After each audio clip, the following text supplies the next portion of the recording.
Hoy nos sumergiremos en una de las historias más fascinantes y a la vez impactantes de la Biblia, una que nos habla de fe, valentía y la asombrosa manera en que Dios usa a las personas más inesperadas para cumplir sus propósitos. Estamos hablando de Jael, la mujer que con un simple martillo y una estaca de tienda, reescribió el destino de una nación. Prepárense para una narrativa llena de giros inesperados, reflexiones profundas y un heroísmo que desafía todas las convenciones. Para entender el verdadero significado del acto de Jael, necesitamos transportarnos a una época turbulenta en la historia de Israel. El período de los jueces. Imagínense un tiempo de caos y desorden, donde cada tribu israelita hacía lo que mejor le parecía, alejándose de los caminos de Dios. No había un rey que unificara la nación, solo una confederación tribal laxa, a menudo sumida en la apostasía y la idolatría. El libro de los jueces nos pinta un cuadro sombrío de este tiempo, marcado por un ciclo repetitivo. Una y otra vez, los israelitas se olvidaban de Yahweh, su creador, y caían en la adoración de dioses paganos, como Baal y Astarot, dioses de la fertilidad cananeos. Como consecuencia de su infidelidad, Dios permitía que sus enemigos los oprimieran severamente. Era una disciplina dolorosa, pero necesaria. Bajo el yugo de la opresión, el pueblo, desesperado, clamaba a Dios, pidiendo liberación. Movido por su misericordia, Dios levantaba entonces a un juez o libertador, quien los rescataba de sus adversarios. Tras la liberación, venía un periodo de paz, pero tristemente, la historia se repetía, a menudo con una corrupción aún más profunda. Este ciclo de desobediencia y arrepentimiento constante es fundamental.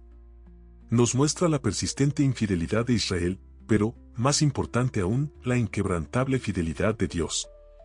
Aunque su pueblo se alejara una y otra vez, Él nunca los abandonaba. Esta verdad teológica es clave para entender cómo Jael, una mujer que no era israelita, se convertiría en un instrumento de su voluntad. En este contexto, la opresión cananea era particularmente brutal. El rey Jabín de Azor y su temible comandante del ejército, Sísara, habían subyugado a Israel durante 20 largos años. ¿Imaginan la desesperación de vivir bajo un dominio tan cruel? Sísara poseía 900 carros de hierro, una fuerza militar devastadora para la época, que sembraba el terror entre los israelitas. Pero en medio de esta oscuridad, Dios levantó a una luz. Débora. Esta mujer extraordinaria no solo era profetisa, sino también juez en Israel. Administraba justicia bajo una palmera en las montañas de Efraín. Esta era una posición de liderazgo sumamente inusual para una mujer en aquellos tiempos. Su sabiduría y su conexión con Dios la convertían en la última esperanza de un pueblo oprimido. Débora, bajo la dirección divina, convocó a Barak, un valiente líder militar. Le dio una orden clara de parte de Dios. Reúne a 10,000 hombres de las tribus de Neftalí y Zabulón, y enfréntate al ejército de Sísara en el monte Tabor. El Señor los entregará en tus manos. La respuesta de Barak, sin embargo, nos muestra su humanidad y quizás un toque de temor. Si tú vas conmigo, iré, pero si no vas conmigo, no iré. ¿Esta era una falta de fe o una necesidad de seguridad en la presencia de Dios a través de Débora? Sea cual fuere su razón, Débora aceptó, pero con una profecía trascendental. Está bien, iré contigo. Pero el honor de la victoria no será tuyo, pues el Señor entregará a Sísara en manos de una mujer. Esta profecía preparó el escenario para la entrada dramática de Jael en la historia. La batalla que siguió fue un testimonio del poder sobrenatural de Dios. Débora y Barak reunieron a sus tropas y atacaron a Sísara cerca del torrente Sison. Y entonces, ocurrió un milagro. Una tormenta torrencial, enviada por Dios, hizo que el río Sison se desbordara, transformando el campo de batalla en un lodazal. Los 900 carros de hierro de Sísara, su mayor fortaleza, quedaron completamente inmovilizados, inútiles en el fango. Imaginen el caos. La victoria israelita fue aplastante, ni un solo soldado cananeo quedó con vida. Sísara, el poderoso comandante, se vio obligado a huir a pie, humillado y buscando desesperadamente un refugio. Esta victoria, narrada tanto en prosa en Jueces capítulo 4 como en el poema épico del capítulo 5, nos revela una verdad profunda. Aunque Débora y Barak fueran los agentes humanos, la verdadera fuente de la victoria fue Dios. Las estrellas mismas pelearon desde los cielos, y la tormenta inmovilizó los carros. La liberación de Israel fue obra de la mano divina, demostrando que Dios usa a quien quiere, incluso a los reacios o a los improbables, para cumplir sus planes. Mientras las fuerzas israelitas perseguían los últimos vestigios del ejército cananeo, Sísara, agotado y desesperado, buscó refugio. Su huida lo llevó a un lugar que creyó seguro, la tienda de Jael, la esposa de Heber el Kenita. ¿Quiénes eran los kenitas? Eran una tribu nómada, posiblemente parientes de los madianitas, descendientes de Jetro, el suegro de Moisés. Esto significaba que tenían un vínculo con los israelitas. Pero, crucialmente, Heber se había separado de otros kenitas y había establecido un tratado de paz con los cananeos. Esto hacía que su clan fuera neutral en el conflicto. Por lo tanto, Sísara esperaba encontrar en la tienda de Jael un santuario, un lugar de total seguridad. Era una situación inusual, pues un hombre no solía entrar en la tienda de una mujer sin la presencia de su esposo. Jael lo recibió con una hospitalidad que parecía genuina. Cuando Sísara, sediento, le pidió agua, ella le ofreció algo mucho más sustancioso, leche, o quizás cuajada, en una fuente elegante. Este gesto, que hoy podríamos ver como un acto de cuidado maternal, en realidad adormeció a Sísara en una falsa sensación de seguridad. El agotamiento de la batalla, sumado a la bebida que induce el sueño, lo llevó a un sueño profundo. Fue en ese momento de máxima vulnerabilidad que Jael, con una resolución helada, actuó. Tomó 2 herramientas cotidianas para una mujer nómada, una estaca de tienda y un martillo. Con estos instrumentos domésticos, se acercó sigilosamente a Sísara, que yacía dormido. Y con un acto brutal y definitivo, clavó la estaca a través de su sien, hundiéndola en el suelo. Sísara murió al instante. Poco después, Barak, el comandante israelita, llegó persiguiendo a Sísara. Jael salió a su encuentro y lo invitó a entrar en su tienda. Allí, en el suelo, yacía el cuerpo sin vida del poderoso comandante cananeo. Así, la profecía de Débora se cumplió de la manera más inesperada. El honor de la derrota de Sísara recayó en una mujer. El acto de Jael fue decisivo para la liberación de Israel. Aquí es donde la historia de Jael se vuelve compleja. Su acción fue una clara violación de las sagradas leyes de hospitalidad del antiguo Cercano Oriente. Un huésped estaba bajo la protección inviolable de su anfitrión. Sin embargo, Jael eligió la traición. Pero su decisión no fue simple perfidia, fue una decisión compleja en un conflicto de lealtades. Su pueblo, los kenitas, tenía paz con ambos bandos. Permitir que Barak encontrara a Sísara en su tienda habría sido desastroso para Jael y su clan. Al matar a Sísara, ella aseguraba la amistad con el victorioso ejército israelita. Algunos creen que fue una necesidad práctica o incluso una simpatía por los israelitas después de 20 años de opresión. La ofrenda de leche, en lugar de agua, podría haber sido una estratagema deliberada para inducir el sueño. Esto transforma su acto en una maniobra calculada y estratégica, mostrando su astucia y agencia. La pregunta que surge ¿es justificable traicionar a un huésped en un contexto de guerra por un bien mayor? La narrativa bíblica, al alabar a Jael, parece sugerir que sí, enmarcándolo como un acto de justicia divina. Su lealtad a Yahweh y su pueblo se presenta como su justificación. Y hay algo más crucial. Jael no era israelita. Era una forastera, una outsider. Sin embargo, es alabada como la más bendita entre las mujeres. Su estatus de extranjera subraya una verdad teológica fundamental. Las promesas de Dios y su obra de salvación nunca tuvieron la intención de ser exclusivas de Israel. Al igual que Rahab y Ruth, Jael es una forastera que se siente atraída por el pueblo de Dios y se convierte en parte de la historia de la salvación. Es un mensaje poderoso de inclusión y soberanía divina, que nos muestra cómo Dios utiliza a individuos inesperados, incluso fuera de la comunidad del pacto, para llevar a cabo sus planes. La historia de Jael no termina con su audaz acto. El capítulo 5 del libro de los jueces nos regala una joya literaria. El canto de Débora, una de las piezas de poesía hebrea más antiguas y significativas de la Biblia. Este canto exalta explícitamente a Jael, declarándola: bendita sea entre las mujeres, Jael, esposa de Heber el Kenita. Bendita sea entre las mujeres que habitan en tiendas. Jueces 5:24. El poema relata vívidamente sus acciones, desde ofrecer leche a Sísara hasta clavar la estaca de tienda, sin una sola palabra de condena moral.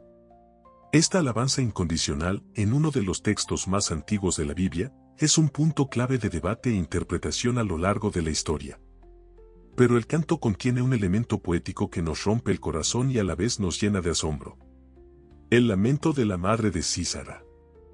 El poema la describe esperando ansiosamente el regreso de su hijo, asomándose por la ventana y preguntándose por qué su carro se demora tanto. La madre de Sísara y sus damas sabias imaginan el fabuloso botín de guerra que Sísara traería. 1 o 2 doncellas para cada hombre. Telas bordadas de colores. Esta escena crea una ironía dramática intensísima, pues la audiencia sabe que Sísara está muerto, mientras su madre se aferra a la esperanza de un triunfo que jamás llegará. La inclusión de este lamento humaniza al enemigo y añade una capa de profundidad emocional a la narrativa, enfatizando la derrota total de Sísara y la naturaleza humillante de su muerte a manos de una mujer. Es un contraste que hace la victoria israelita aún más impactante. El canto reafirma que Dios es la verdadera fuente de la victoria, con los cielos y las estrellas mismas luchando contra Sísara. Esta perspectiva divina es central en el mensaje del libro de los jueces. El acto de Jael ha generado un intenso debate ético a lo largo de los siglos, precisamente por su flagrante violación de las leyes de hospitalidad. La tensión entre este principio moral y la alabanza bíblica de su acción es innegable y ha provocado un sinfín de interpretaciones. Una de las justificaciones más recurrentes se basa en la ética del mandato divino. Desde esta perspectiva, la moralidad de una acción depende de los mandatos de Dios. El acto de Jael no es visto como una simple traición, sino como una acción divinamente inspirada o un impulso divino, convirtiéndola en un acto de justicia divina que, en el contexto del plan de Dios para la liberación de Israel, trasciende la moralidad humana convencional. Esta es una pregunta teológica compleja. ¿Puede un acto considerado moralmente incorrecto por los estándares humanos ser justificado si se alinea con la voluntad divina? La narrativa bíblica, al alabar a Jael, parece decir que en este caso, sí. Su lealtad a Yahweh y su pueblo se presenta como su justificación, incluso si implicó romper un tratado de paz. Las tradiciones judías posteriores también han explorado la historia de Jael con diversas interpretaciones. Algunos textos la presentan como una mujer astuta y devota, divinamente inspirada. Sin embargo, el Talmud, en una interpretación que ha generado mucha controversia, sugiere que Jael tuvo relaciones sexuales con Sísara 7 veces para agotarlo. Un acto que fue considerado digno de alabanza porque fue realizado por amor al cielo. Aunque hay visiones rabínicas que niegan esta interpretación, esto nos muestra la profundidad y la diversidad de pensamiento en torno a su figura. La historia de Jael ha sido también un campo fértil para el análisis de los roles de género y la subversión de expectativas. Jael, una mujer, realiza un acto de violencia típicamente asociado con lo masculino, contrastando notablemente con la reticencia inicial de Barak. Este juego de género o inversión de roles es un tema recurrente en los estudios académicos. Muchas interpretaciones feministas ven la violencia de Jael como un vehículo para el empoderamiento femenino, una forma de agencia radical que rompe las reglas del patriarcado. Su acto es considerado una cualidad fundamental de su feminidad en lugar de una señal de victimización. Además, algunas perspectivas contemporáneas han explorado la posibilidad de que Jael represente una figura de género ambiguo, encarnando simultáneamente características tradicionalmente femeninas, nutridora, seductora, hospitalaria, y masculinas, guerrera, asesina. Esta lectura desafía las interpretaciones binarias tradicionales y destaca las actuaciones de género no normativas de Jael. La astucia de Jael al utilizar su feminidad como arma es un aspecto crucial de su acto. Su invitación seductora y el ofrecimiento de leche en lugar de agua pueden interpretarse como una estratagema deliberada para desarmar la sospecha de Sísara y asegurar que cayera en un sueño profundo. Esto sugiere que su rol tradicionalmente femenino no fue una debilidad, sino una herramienta poderosa que le permitió obtener acceso y control sobre un enemigo masculino y poderoso. Este enfoque subvirtió las dinámicas de poder patriarcales de la antigüedad. Que un general tan formidable fuera derrotado por una mujer y por medios tan poco masculinos, añadió una capa de humillación y guerra psicológica a la narrativa, intensificando el impacto de la victoria israelita. La historia de Jael ha trascendido las páginas bíblicas para convertirse en una fuente inagotable de inspiración y reinterpretación en diversas formas de arte y cultura a lo largo de los siglos. En el arte pictórico, Jael ha sido un tema recurrente. En la Edad Media, era representada como una defensora de Israel e incluso como una prefiguración de la mismísima Virgen María en manuscritos iluminados. Durante el Renacimiento y el Barroco, su figura se integró a menudo en el motivo del poder de las mujeres, a veces junto a figuras como Judith decapitando a Holofernes. La pintura barroca de Artemisia Gentileschi, Jael y Císara, c. 1620, es una de las representaciones más famosas, donde Gentileschi, conocida por sus mujeres fuertes, enfatiza la determinación y la fuerza de Jael. Otros artistas del siglo XVI también la representaron, mostrando cómo su imagen se adaptaba a las preocupaciones seculares y morales de cada época. En la literatura, las alusiones a Jael se remontan a obras tan tempranas como los cuentos de Canterbury de Geoffrey Chaucer. En los siglos XIX y XX, su figura aparece explícitamente o como subtexto en obras de autores de la talla de Charlotte Bronte, Herman Melville y George Eliot. En estas obras, su historia se reinterpreta para explorar temas como el poder femenino, la creatividad y la identidad, reflejando las preocupaciones sociohistóricas de cada autor. Las adaptaciones y reinterpretaciones modernas continúan explorando la complejidad de Jael. En la literatura contemporánea, encontramos novelas de suspenso cristiano inspiradas en su historia, situándola en escenarios modernos. Aunque no hay grandes adaptaciones recientes en el cine y la televisión, la resonancia de los temas de su historia se mantiene en las discusiones contemporáneas. Los podcasts actuales también han adoptado su relato, reinterpretándolo a menudo bajo la influencia de la conciencia de género moderna, lo que permite explorar su profundidad psicológica y emocional. Incluso en la música, el nombre Jael es utilizado por artistas, mostrando cómo las interpretaciones musicales pueden moldear la percepción de figuras bíblicas. La persistente presencia de Jael en el arte y la cultura demuestra la notable versatilidad de su narrativa. La razón fundamental de esta amplia recepción radica en la ambigüedad inherente de la historia y la naturaleza poderosa y transgresora de su acto. Puede interpretarse de múltiples maneras, como justicia divina, un acto pragmático de supervivencia, una declaración feminista o incluso una traición moralmente cuestionable. Esto permite que diferentes culturas y épocas proyecten sus propias ansiedades, valores y preocupaciones sociohistóricas sobre ella. Esta capacidad de adaptación asegura la perdurable relevancia de Jael como un lienzo flexible para explorar temas humanos universales. Jael se alza como una figura de profunda complejidad en el tapiz bíblico.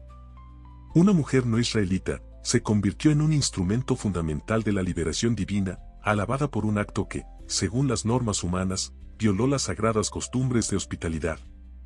Su historia encapsula la tensión intrínseca entre la moralidad humana y la voluntad divina, un dilema que ha provocado siglos de debate y reflexión. Su lugar en la narrativa bíblica es innegable. El libro de los jueces la presenta como un testimonio del poder de Dios para utilizar lo inesperado, lo marginado y lo que parece débil para lograr sus propósitos más grandiosos, especialmente cuando el liderazgo masculino tradicional flaquea.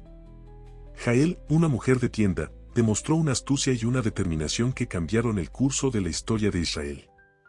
El legado de Jael es atemporal. Su historia nos recuerda que el heroísmo puede surgir de los lugares más inverosímiles, desafiando nuestras preconcepciones sobre el poder, el género y la justicia. Continúa provocando el pensamiento y fomentando la discusión, invitando a cada generación a reflexionar sobre las complejidades de la fe, la moralidad y la acción. Jael, la mujer con la estaca de tienda, permanece como un personaje inolvidable, cuya historia sigue resonando con fuerza en el presente. ¿Qué piensas tú sobre la historia de Jael? ¿Cómo interpretas su acto? Déjanos tus comentarios abajo y no olvides suscribirte para más historias que te inspirarán y te harán reflexionar. Nos vemos en el próximo video.